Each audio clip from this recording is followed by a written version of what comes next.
Hi, I'm Katie Johnson, health educator at Mayo Clinic Health System. Have you ever wondered if you or someone you know is a little too excessive with interests or activities?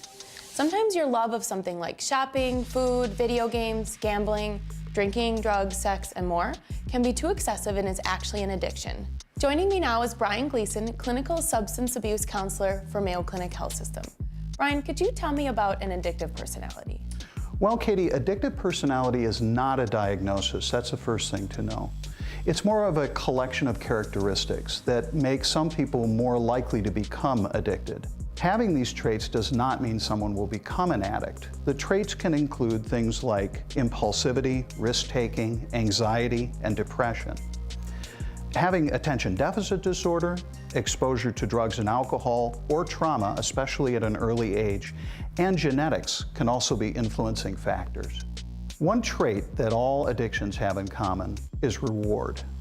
Anytime you link reward and avoidance, you got the potential for addiction, whether it be chemical or behavioral.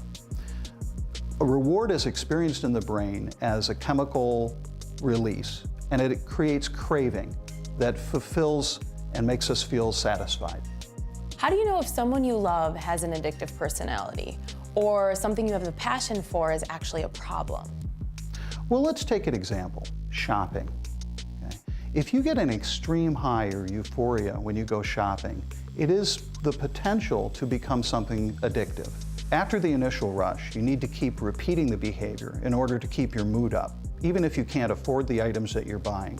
Is shopping creating a strain on relationships or putting your career or your budget in jeopardy? Have you tried to stop the behavior but are still struggling? People can ask themselves a few things to determine if there might be an addiction issue. Do you always want more? Do you obsess over behavior?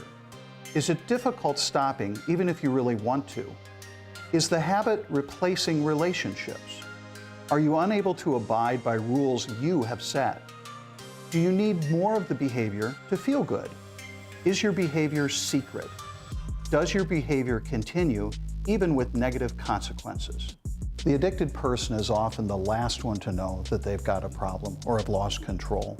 And these problems can create severe consequences in their health, in their relationships, in their job, various aspects of their life. Addiction is very isolating. It's often a temporary, self-medicating solution that doesn't address the core problem. The key is to find out what that core problem is and address it. Recovery can follow.